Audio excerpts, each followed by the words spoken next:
예, 오늘 함께 나눌 말씀은 창세기 7장입니다. 구약 성경 8쪽입니다. 창세기 7장 1절에서 24절까지 말씀 우리 같이 보도록 하겠습니다.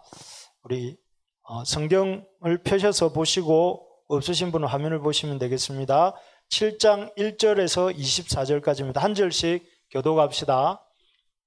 여호와께서 노아에게 이르시되 너와 내 온 집은 방주로 들어가라. 이 세대에서 내가 내 앞에 의로움을 내가 보았음이니라.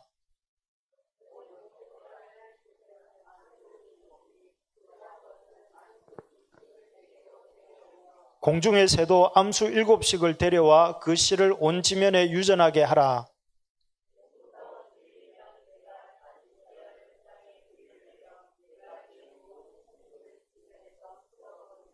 노아가 여호와께서 자기에게 명하신 대로 다 준행하였더라.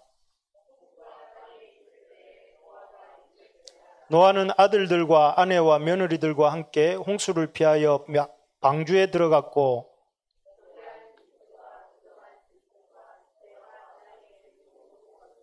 하나님이 노아에게 명하신 대로 암수 2씩 노아에게 낳아와 방주로 들어갔으며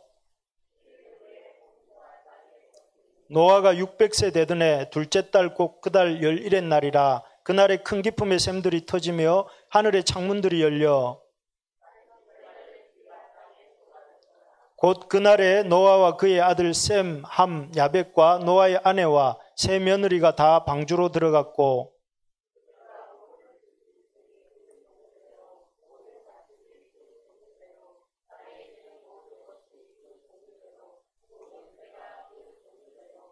무릇 생명의 기운이 있는 육체가 2씩 노아에게 나와 방주로 들어갔으니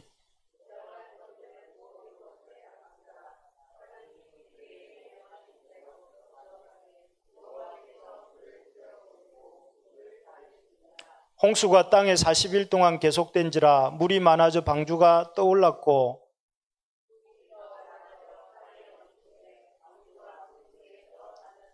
물이 땅에 더욱 넘침에 천하의 높은 산이 다 잠겼더니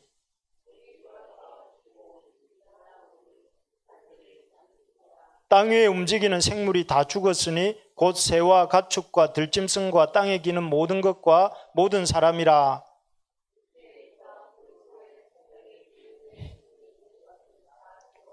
지면의 모든 생물을 쓸어버리시니 곧 사람과 가축과 기는 것과 공중의 새까지라. 이들은 땅에서 쓸어버림을 당하였으되 오직 노아와 그와 함께 방주에 있던 자들만 남았더라. 아멘. 예, 우리 심판 중에도 긍휼을 베푸시는 하나님, 이런 제목으로 같이 말씀을 나누겠습니다. 우리 앞뒤 양옆으로 인사 한번 하시죠. 반갑습니다 하고 이렇게. 우리 기철 형제 반갑습니다. 예, 이번 한 주간 비도 많이 와가지고 다들 무거워하시죠? 별일 없으시죠? 예, 중부지방에는 지난 월요일 그 8일과 9일 사이 온 비로 이렇게 하루 평균 381mm가 왔더라고요. 그러니까 한 40cm가 온 거죠, 비가. 그러니까 비가 와서 이 19명이 사망하거나 실종 되었다 하는 소식을 들었습니다. 참 비가 이렇게 화면으로, TV 화면으로 이렇게 보여주는 비를 보니까 이렇게 아주 거침없이, 끊임없이, 무섭게 비가 이렇게 오는데, 참 그 비를 보면서 저는 이 말씀 준비하면서 이렇게 하늘이 저렇게 열려서 비가 이렇게 쏟아져도 참 이렇게 큰 피해가 나는데, 이 성경의 노아 홍수 때는 땅도 이렇게 기품의 샘들도 터졌다고 이렇게 나오잖아요. 하늘의 창들도 열리고 기품의 샘들도 터졌다 했다고 하는데, 그러면 과연 40일간 그렇게 비가 오면 참 그렇게 이 홍수가 날 수 있겠구나, 이런 생각이 들었습니다. 실제로 인도에 있는 체리푼지라고 하는 곳은 1995년에 48시간 동안에 2493mm, 그러니까 2m 50 정도의 비가 온 거예요, 이틀 사이에. 그러니까 40일을 만약 이런 식으로 온다 하면 한 120m 이 정도 되는 이렇게 그 큰 물이 이렇게 온 땅을 덮게 되는 거죠. 그렇게 생각을 해보면 이 노아 홍수가 참 노아 홍수를 사람들이 흔히 그러잖아요. 우화나 신화처럼 생각하잖아요. 우리가 지난주에 보았던 뱀을 앞세운 사단이 이렇게 하와를 유혹하고 아담을 유혹한 이야기도 약간 우화처럼 신화처럼 생각하게 만들고, 홍수도 그렇게 사람들이 생각하려고 하는 경향이 있는데, 하지만 이런 것이 실제로 일어날 수 있겠구나 하는 걸 저는 이렇게 지난 한 주간 내린 비를 보면서 그런 생각을 했습니다. 여러분도 그런 생각이 드셨습니까? 드시죠? 예. 그래서 실제로 만약에 그 비가 와서 실제 이 땅에 홍수가 일어났다는 사실을 예수님도 이렇게 말씀하셨어요. 예수님께서도 여기 보시면 마태복음 24장 37절, 8절, 9절에 보시면 예수님도 이 노아 때에 예수님의 임할 때가 노아의 때와 같을 것이다 하면서 노아의 홍수가 있었다는 사실을 이렇게 직접 언급을 하셨잖아요. 우리가 예수님이 언급했다는 것 자체가 이미 이것이 역사적 사실임을 우리에게 보여주고, 오늘 본문 11절에도 보면 뭐라고 되어 있느냐 하면은 노아가 600세대 전에 2월 17일에 홍수가 시작되었다 이렇게 얘기를 하고, 그 이후로 비가 40일간 내리고 150일간 창일하고 또 그리고 150일간 마르고, 그렇게 나오는 구체적인 홍수의 일정과 이런 과정들을 적고 있잖아요. 이걸 왜 적었겠습니까? 이게 꾸며낸 이야기가 아니라 실제적으로 일어난 이야기다 하는 사실을 우리에게 아주 구체적으로 적고 있는 것이죠.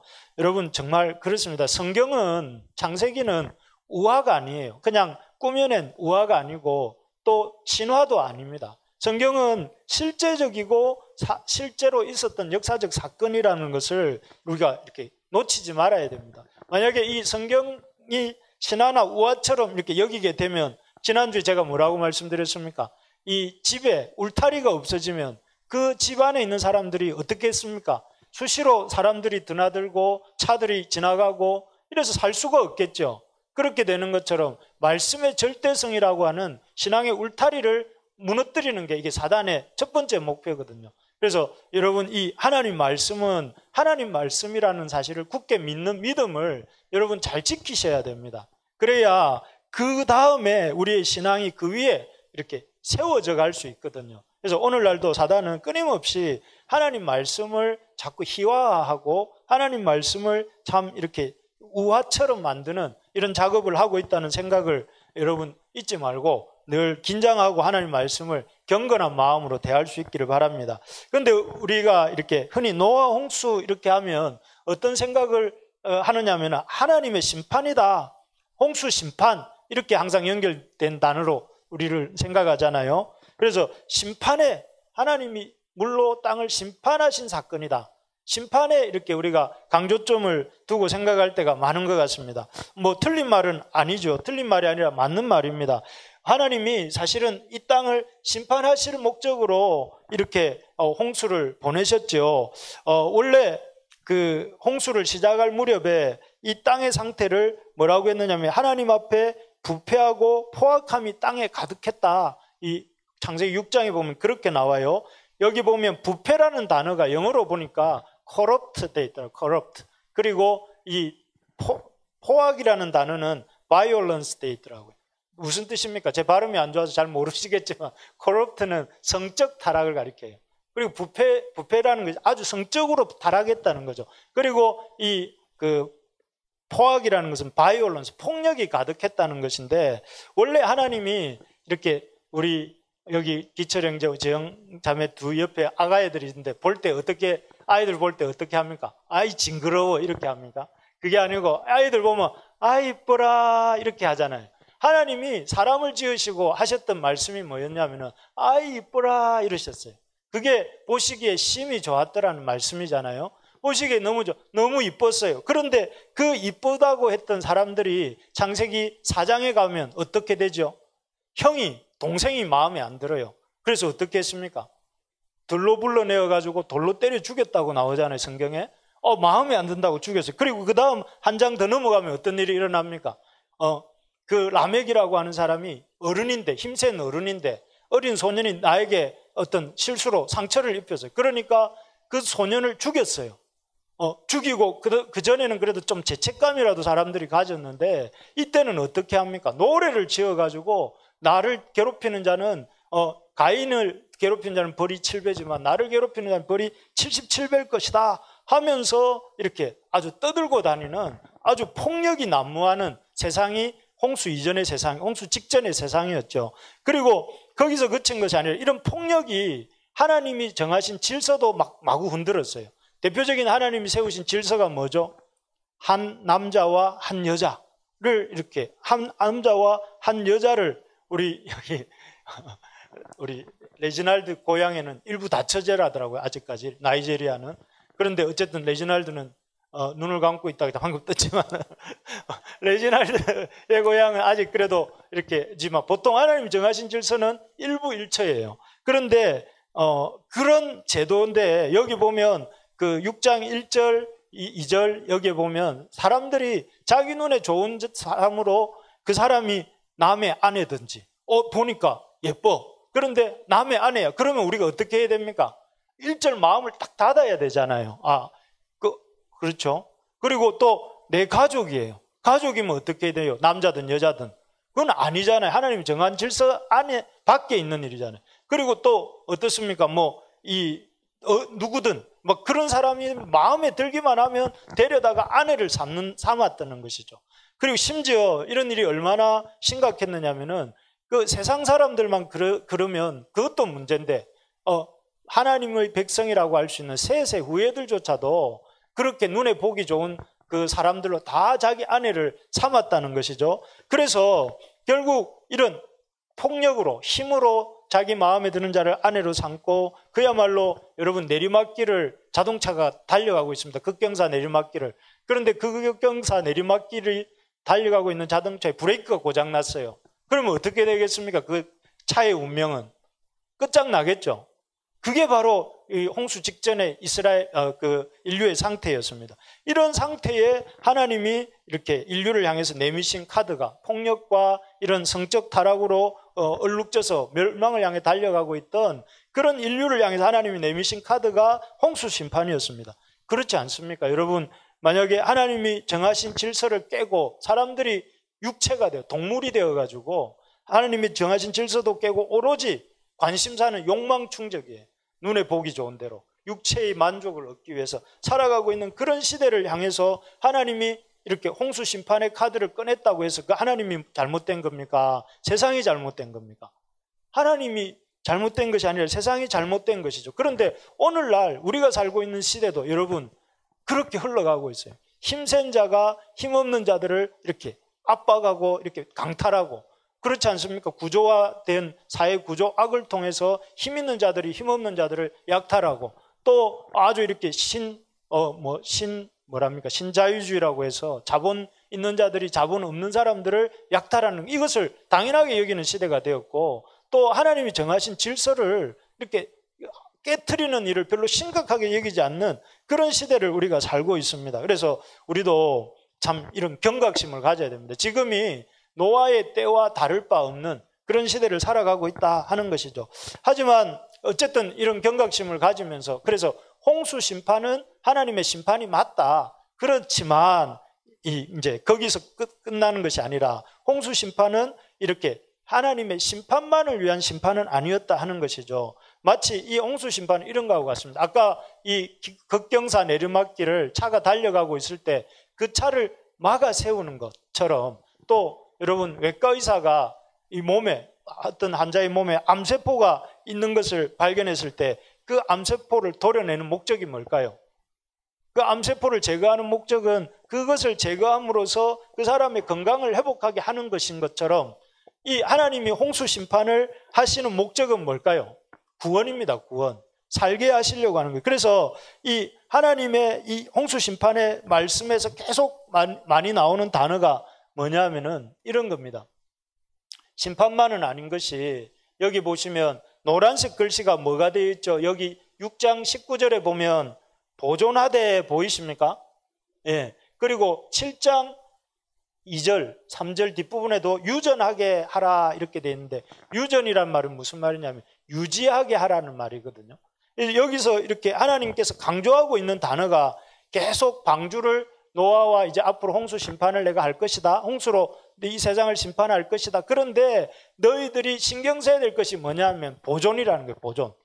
그래서 생명체들을 각기 암수 한 쌍씩 드리는 일의 종류대로 방주에 태울 것을 당부하시고, 그리고 또 이제 방주가 다 제작되고 방주에 이렇게 이 짐승들을 태울 때에 노아에게 부정한 짐승도 태우고 정한 짐승도 태우고 공중의 새도 태우라고 하시면서 이렇게 그것들이 홍수 이후에도 유전되게 하라 이렇게 말씀하시고, 나중에 이제 홍수 후에 다 이렇게 방주에 탑승한 이후에 홍수가 시작되기 직전에, 비가 오기 직전에도 뭐라고 하시냐면 그것들을 다 태웠다는 것을 이렇게 길게 기술하고 있는 것입니다. 그리고 이것은 이렇게 사람들이 노아와 노아의 가족들에게 이렇게 태우라고 하시고 또 이렇게 보존하고 유지하는 데 관심을 가지라고 하시는 것은 뭘 의미합니까? 홍수 심판이 목적이 심판만이 아니고 이렇게 하나님의 생명을 살리는 데 있다는 거예요. 만약에 하나님께서 이러한 것들을 다 쓸어버리시면 나중에 홍수가 끝난 이후에 이 노아와 그의 가족들이 살 수 있을까요? 짐승들도 존재하지 않고 어떤 생명체도 존재하지 않는 세상에서 살 수가 없기 때문에 하나님이 이 심판을 통해서 궁극적으로 생각하고 계신 것은 심판 이후의 세상, 새롭게 펼쳐질 어떤 생명의 세계를 이렇게 생각하고 계시기 때문에 그런 것입니다. 정말 그렇습니다. 홍수 심판을 행하시는 하나님의 진짜 마음, 하나님의 본심이 무엇인가 하면은, 하나님은 아무리 세상이 악하고 심판받아 마땅한 존재라 할지라도 하나님이 그것들을 향한 진짜 마음은 심판하고 죽이고 멸망시키는데 하나님의 마음이 있는 것이 아니라, 하나님의 마음은 구원하고 살리고 유지하는 데 있음을 우리가 볼 수 있어야 되겠습니다. 그래서 하나님은 심판 중에라도, 오늘 제목이 심판 중에도 긍휼을 베푸시는 하나님, 은혜를 베푸시는 하나님, 이런 제목인데, 심판의 목적이 심판이 아니라, 심판의 목적이 뭐라고요? 구원하시고 살리시고 새롭게 하시는 데 있다. 우리 한번 따라해 봅시다. 심판의 목적이 살리시는 데 있습니다. 옆에 죽어가는 우리 지체들에게 한번 살려줍시다. 심판의 목적은 살리는 데 있습니다. 예. 졸음이 오시더라도 잘 들으셔야 됩니다. 구원의 목적은, 하나님의 심판하시는 목적은, 홍수 심판의 목적은 없애버리는 데 있는 것이 아니라 새롭게 하시는 데 있고, 홍수 심판의 목적은 하나님의 어떤 새로운 세상을 이루게 하시는 데, 그런 데 있다는 것을 우리가 기억해야 되겠습니다. 그래서 여러분, 하나님은 이 구원의 하나님이시다, 살리시는 하나님이시다 하는 것을 잘 깨닫고 붙잡는 사람이 참 지혜로운 사람입니다. 여러분, 이렇게 하나님이 살리시고 이렇게 구원하시는 하나님이라는 사실을 붙잡고 이렇게 살아간 사람들 중에 대표적인 사람이 누가 있습니까? 요셉이 있습니다. 요셉 아시죠? 요셉은 아주 이렇게 형들의 미움을 받고 종으로 팔려서 감옥에 갔다가 아주 잊혀질 뻔했던 그런 인생이었지만, 요셉이 붙들었던 하나님은 어떤 분이냐면은, 요셉이라는 이름처럼 더함이란 뜻이잖아요. 하나님은 우리를 살리시고 우리에게 생명을 더하시는 분이시다 하는 사실을 붙들고 하나님을 의지할 때에, 하나님이 요셉을 통해서 이 요셉의 가정을 살리시고 가문을 살리시고 나아가서 온 애굽과 세상을 살리시잖아요. 요셉뿐만 아니라 여러분, 이 하나님이 구원하시는 하나님, 살리시는 하나님이라는 사실을 붙들었던 사람이 누굽니까? 바울, 우리 지난주까지 보았던 고린도후서에 보니까 바울이잖아요. 바울은 그 당시 사람들이 평균 연령이 28, 9이라고 하는데 무려 60세 가까이까지 살면서 뭐 했습니까? 1차, 2차, 3차 전도 여행을 하면서 유럽 각지에 교회를 세우는 일을 하고 지금까지 그 이름이 전해져 오고 있는 그런 아주 놀라운 인생을 살았습니다. 어떻게 그랬을까요? 그가 믿었던 하나님이 어떤 분이라고요? 살리시는 하나님. 어떤 하나님? 구원하시는 하나님. 하나님은 우리를 이렇게 살리시는 데 관심이 있고 구원하시는 데 관심이 있다는 거예요. 그래서 지지난주에 제가 이렇게 눈이 보이지 않는 두 시각을 상실했던 한 분을 소개했지 않습니까? 공에 맞아가지고 축구 위험하다면서 제가 그때 얘기하지 않았습니까? 공에 맞아가 두 눈이 실명을 했어요. 실명을 하면서 그 실명한 아들 때문에 속상해서 어머니 돌아가시고, 그 어머니 대신에 동생들 뒷바라지하던 누나도 죽고 되고, 그래서 이 강용우 박사와 그 두 동생이 고아원에 맡겨졌는데, 그 고아원에 맡겨진 상태에서 좌절하고 인생 포기하고 막 이렇게 자포자기해서 산 것이 아니라, 이분이 강용우 박사가 이 하나님, 구원하시는 하나님, 살리시는 하나님을 찾았다는 거 아닙니까? 교회 가서. 그래서 18살에 대학에 입학을 해가지고 그 10년간 중, 고, 대 과정을 마치고 시각 장애인으로 처음으로 외국 유학을 가서 거기에서 이렇게 박사학위를 받고 미국에서 인정받는 그런 어떤 그런 학자로서 이렇게 쓰임 받게 되잖아요. 이런 것들을 보면 이분도 역시 살리시는 하나님의 관심이 어디에 있다고요?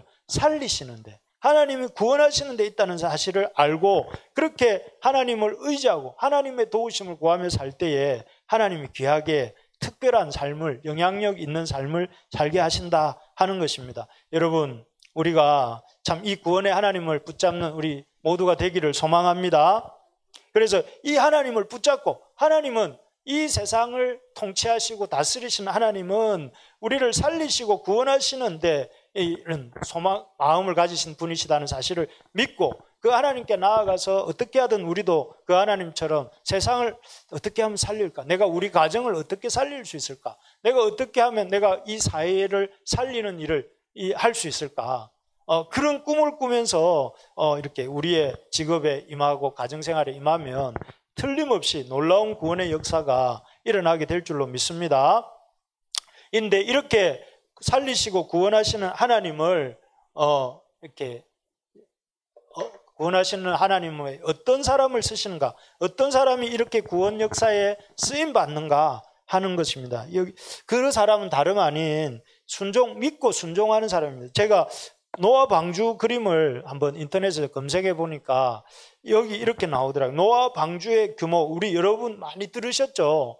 노아 방주의 그 가로 길이가 135m, 300규빗 정도 되고요. 그리고 세로 길이가 50규빗, 약 22.5, 한 규빗이 약 45cm라고 봤을 때입니다. 그리고 높이가 13.5m, 약 5층, 아파트 5층 높이라고 해요. 그래서 이 면적이 뭐냐면 평수로는 2,800평, 2,800평이면 28평짜리 집이 전체죠, 전체. 28평 곱하기 1000 하면 2,800 아닌가? 100채입니까? 100채 정도 되고, 그 다음에 높이는 5층이고 부피는 약 43,000m 세제곱인데 양이 12만 마리가 들어갈 수 있는 정도의 공간이라고 해요. 그러니까 어마어마한 규모입니다, 한마디로. 어떻게 보면 8명이 짓기에는, 노아와 아내 그의 세 아들과 자부가 짓기에는 너무너무 큰 규모죠. 농구장 19개 크기라든가 그런 정도의 큰 방주인데, 그런데 이 방주를 하나님이 지으라 말씀하셨어요. 그럴 때 여러분 이 참 노아와 그의 가족들이 생각할 때는 이해가 안 되는 부분들이 많았겠죠. 어떻게 이 8명 우리가 이 큰 방주를 지을 수 있는가? 또 이 방주를 다 짓고 나면 하나님 말씀하신 대로 그 짐승들을 암수 정한 것은 7상, 부정한 것은 2상씩 이렇게 불러와야 되는데 어떻게 불러올까? 우리 친구들 있지만 예를 들어서 사자는 어떻게 불러올 것인지, 코끼리는 어떻게 불러올 것인지, 악어는 어떻게 불러올 것인지 아마 그 고민이 되었을 것입니다. 그리고 계속 이 화창한 날씨에 비는 과연 이 온 지구를 덮는 비가 올 것인가 등등 이런 여러 가지 이런 어떤 하나님 앞에 이해되지 않는 부분들이 있었을 것이에요. 그런데 놀랍게도 이 성경에 보니까 오늘 읽었지만 7장 5절에 보면 노아가 여호와께서 자기에게 명하신 대로 다 준행하였다라고 되어 있습니다. 결국 이들은 이해할 수 없었지만 어떻게 했다는 거예요? 순종하고 준행했다 하는 것입니다. 그럴 때 그 하나님을 믿고 순종한 그들의 순종을 통해서 수십 년간 지었겠죠. 짓고 난 뒤에 완성이 되었을 때에 하나님이 그들의 어떤 순종 위에 홍수 심판을 시작하게 되시는 것을 볼 수가 있습니다. 하나님의 구원 역사는 어떤 사람이 쓰임 받는가? 어떤 사람이 쓰임 받는 것 같습니까? 믿고 순종하는 자를 통해서 하나님이 쓰신다 하는 것입니다. 자신의 머리로는 이해되지 않더라도 하나님 비가 올 것인지 또 그 방주가 과연 쓸모가 있을 것인지 이해되지 않지만 그럼에도 불구하고 하나님의 말씀을 믿고 순종하는 자를 통해서 하나님 역사하신다는 것이죠. 그래서 참 이 노아와 그의 가족들도 참 어떻게 그렇게 믿음이 있었을까 생각을 해보면 여기 그 노아와 그의 가족들의 믿음에 우리 창세기 6장 8절 한번 읽어봅시다. 노아의 믿음의 비밀입니다. 시작.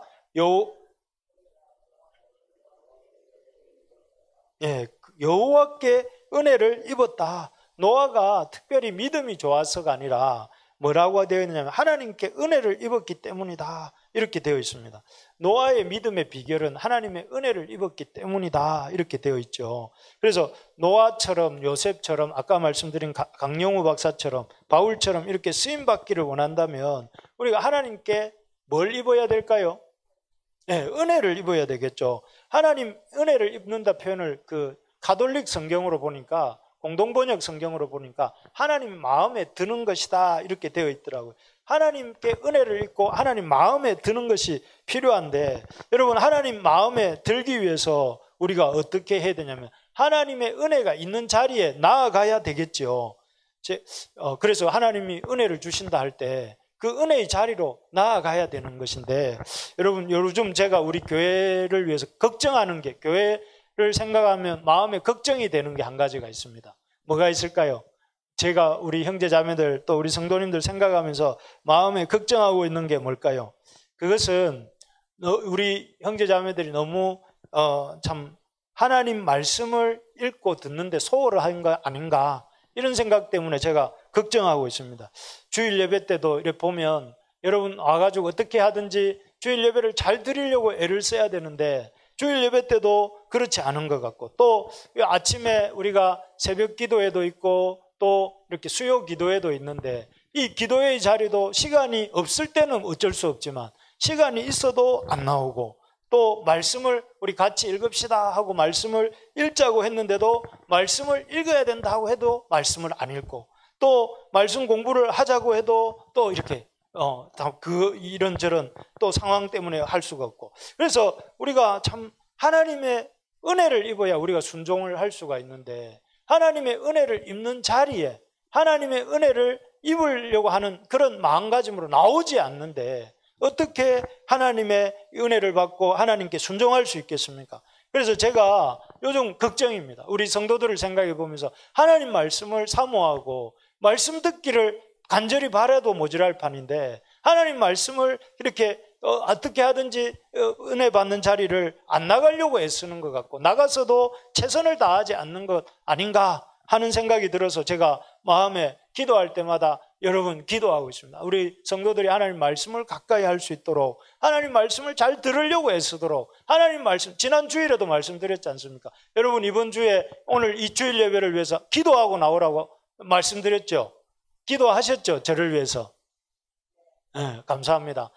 저를 위해서 기도해 주시고 그리고 여러분 자신을 위해서도 기도하십시오. 하나님 말씀 들을 때에 나에게 주시는 말씀으로 들어야 됩니다. 여러분 하나님 말씀을 이 말씀은 저 박 집사가 이 말씀은 저 김 집사가 아니고 하나님 말씀을 나에게 주시는 말씀으로 들어야 됩니다. 우리 청년들 이 말씀을 하나님 나에게 주시는 말씀으로 들어야 됩니다.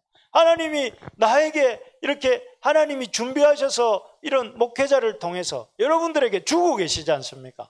그런데 그 말씀 듣고도 한 귀로 듣고 예배당을 나서는 순간 까맣게 잊어버리고 한 주 동안은 말씀하고 상관없이 살다가 또 이 예배당에 와서 또 한 번 또 듣고 또 잊어버리고 물론 그렇게 일주일에 한 번씩 안 듣는 것보다는 훨씬 낫습니다만은 그러나 여러분 이왕이면 하나님 말씀 붙들고 살아가면 어떻게 됩니까? 노아처럼 쓰임받는 노아 한 사람의 문제가 아니라 요셉처럼 쓰임받는 거예요. 그래서 저와 여러분들이 그렇게 하나님께 귀하게 쓰임받는 그런 인생 되기를 바랍니다. 여러분 저를 계속 걱정시킬 겁니까? 여러분 저를 계속 우리 성도들이 말씀을 너무 잘 안 듣는다 이렇게 걱정하는 목사로 만들 겁니까? 여러분 말씀 잘 읽읍시다. 말씀 잘 들읍시다. 그것이 하나님이 여러분들을 살리는 길입니다. 그래서 은혜를 입을 때 어떻게 되느냐 하면 노아처럼 그 많은 사람들이 다 잘못된 길로 갈 때에 믿음 안에서 바른 길을 갈 수 있었던 것이죠. 그래서 오늘 본문을 보면서 제가 깜짝 놀랐던 게 뭐냐면은 이 노아와 그의 8가족하고 뿐만 아니라 여기 그 짐승들이 여기 7절, 8절, 9절에 보면 저는 아까 노아의 걱정 얘기하면서 노아가 악어는 어떻게 들일까? 그 코끼리는 저 사자는 어떻게 방주 안에 들일까? 이렇게 고민했다고 했잖아요. 그런데 그 고민들이 기우였음에 불과했던 것이 나오잖아요. 아까 7절, 8절, 9절에 보면 2절, 3절에는 노아가 이렇게 데려와야 될 것처럼 말씀하셨는데 7절, 8절에 가보면 어떻게 돼 있다고 되어 있습니까? 나아왔다고 되어 있어요. 짐승들이 하나님 말씀을 알고 다 자발적으로 코끼리도 짝을 지어서 나오고 또 악어도 짝을 지어서 나와서 들어가. 저는 이걸 보면서 이야, 참 짐승들도 하나님께 순종하는구나. 짐승들도 하나님 말씀을 어떻게 알았는지 이렇게 순종하는구나. 또 하나님이 홍수를 명하시니까 어떻게 했습니까? 하늘이 창을 열고 저 땅의 기품의 샘들이 그 샘을 터뜨려서 하나님 말씀에 순종하잖아요. 사람 빼고 노아의 가족과 8명 빼고 나머지 사람들 다 불순종하는데 그 불순종하는 사람들 빼고 나머지 자연 만물은 다 순종하는 거예요. 그렇게 순종한 자들은 살아남잖아요. 짐승들이든 사람이든 살아남습니다. 우리가 참 하나님 앞에 순종하는 말씀 듣고 그 말씀을 잘 순종하는 그런 태도를 우리가 가질 수 있기를 바랍니다. 이렇게 철저하게 순종할 때 생명 살리는 역사가 일어납니다. 여러분, 하나님 말씀에 은혜가 없네가 아니라 은혜가 없는 이유가 뭡니까? 내가 그 말씀 앞에 이렇게 잘 들으려고 하고 애쓰지 않기 때문에, 그 말씀 앞에 나 자신을 쳐서 복종하고 애쓰지 않을 때에 그 말씀에 은혜가 없는 것입니다. 그래서 여러분, 이렇게 철저한 순종의 본을 보여주신 분이 계시죠? 누굴까요? 예수님입니다. 예수님이 그 아들 하나님으로서 기득권을 버리고 이 땅에 내려오시는 것도 엄청난 순종이잖아요. 그리고 이 땅에 오셔서 종의 몸을 입고 섬기는 자로 사셨던 것도 순종이에요. 거기에서 끝나지 않고 예수님은 어떻게 하셨어요? 십자가에 돌아가시기까지 순종하셨어요. 그렇게 순종하실 때에 그 예수님을 통해서 역사의 신기원이 이루어지지 않습니까?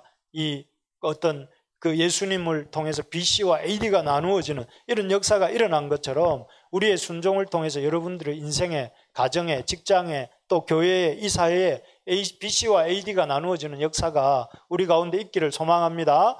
그래서 이런 순종을 할 때 어떤 역사가 일어나는지 보면 우리 한번 봅시다. 이게 아니군요. 순종할 때 여기 그 노아와 그의 가족들이 방주에 들어간 이후에 일어난 일이 뭐죠? 7일을 기다리셨어요. 7일이 더 기다린 후에 아마도 하나님께서는 그 모든 것이 다 끝난, 준비가 끝나고 방주에 들어가는 일도 끝난 다음에도 일주일을 더 그 사람들의 구원 얻을 기회를 주신 것 같아요. 그런데 그 일주일 동안도 아무도 이렇게 들어오지 않았는데 그 7일이 지난 후에는 비가 앞에서도 말씀드린 것처럼 억수같이 쏟아집니다. 하늘의 창들이 열리고 기품의 샘들이 터져서 40일 동안 비가 내렸습니다. 그 비가 얼마나 무섭게 내렸는지 이 비로 인해서 천하의 산이 다 물에 잠기고 물 높이가 그 산들의 높이보다 무려 15규빗, 약 7m나 더 차올랐다고 이렇게 기록이 나와요. 그러니까 홍수 전이니까 아마도 산들의 높이가 지금 우리가 알고 있는 에베레스트 산의 높이 8,848m라고 하지만 홍수 이전에도 그렇게 높은 산이 없었을 가능성이 많죠.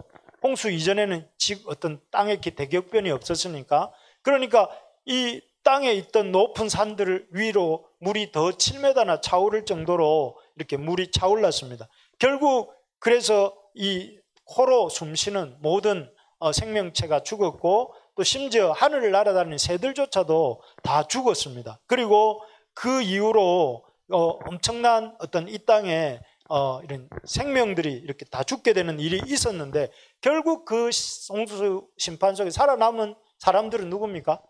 노아와 그와 함께한 자들이었다. 성경이 그렇게 말합니다. 그래서 엄청난 하나님의 심판 앞에서 건짐을 받은 사람들은 방주를 만들고 그 방주 만드는 일에 순종함으로 이렇게 믿음으로 참여했던 사람들입니다. 우리가 기억해야 될 것은, 우리가 구원을 얻는 것은 무엇을 통해서냐면은 이 믿음과 순종을 통해서 방주에 참여하는 자들이 구원을 얻는다 하는 것입니다. 지금도 하나님은 어떤 사람들을 통해서 이렇게 하나님의 역사를 이루어 가시는가? 하나님의 구원의 그런 하나님의 말씀에 믿음으로 순종하고 또 그 말씀 앞에 이렇게 나아가는 사람들을 이렇게 통해서 하십니다. 여러분, 그 롯의 사이들이, 롯이 앞으로 소돔과 고모라가 멸망할 것이다 라는 그런 경고를 했을 때 롯의 사이들이 보인 반응이 뭐였습니까? 농담처럼 여겼잖아요. 농담처럼 여겼을 때 그들은 결국 소돔과 고모라에서 멸망을 당할 수밖에 없었는데, 마찬가지로 이 노아와 노아의 가족들이 하나님의 말씀 홍수 심판 경고 앞에서 농담처럼 여겼다면 구원을 얻을 수 없었겠죠. 그러나 이들이 하나님의 그 말씀을 믿음으로 순종하고 방주를 만들고 그렇게 거기에 동참할 때에 놀라운 구원의 역사를 경험하게 되었던 것을 보게 됩니다. 우리에게, 우리 형제자매들에게 이런 믿음이 있기를 축복합니다. 말씀을 맺겠습니다. 폭력과 앞에 이 노아 홍수 직전에 어떤 상황이 폭력과 성적 욕망으로 얼룩진 그런 세상이었던 것을 우리가 보게 됩니다. 그런 폭력과 성적 욕망으로 얼룩진 세상을 하나님이 이렇게 좌시하지 않으시고 심판하셨음을 우리가 기억해야 됩니다. 죄를 지어도 하나님께서 이렇게 보아 넘기시지 않는다는 것, 하나님 죄를 지으면 죄에 대해서 반드시 심판하신다는 것, 그것을 우리가 기억하고 나아가서 이런 심판의 목적은 그런 어떤 심판 자체가 아니라 살리시고 구원을 이루시기 위함이다 하는 것을 우리가 기억해야 되겠습니다. 그래서 하나님은 심판을 하시는 중에도 구원을 이루시는, 구원의 은혜를 베풀어 주시는 하나님이시고, 이런 구원의 은혜를 베푸시는 하나님의 그 은혜에 동참하는 길은 무엇인가? 그것은 믿음으로 순종하고 나아가는 것이라는 것입니다. 믿음으로 순종하고 나아갈 때에 우리가 어떤 이 온 세상을 죽음으로 이렇게 심판하고 또 죽게 만들었던 그 죽음의 권세로부터 건짐을 얻는다 하는 것이죠. 그래서 우리가 믿음과 순종으로 살 때만이 하나님 앞에 이 구원을 얻고 이 하나님의 놀라운 은혜에 동참할 수 있다는 것을 기억하면서, 여러분, 이번 한 주간 이런 구원의 하나님을 바라보면서 믿음과 순종으로 살아가는 저와 여러분들이 될 수 있기를 간절히 축원합니다.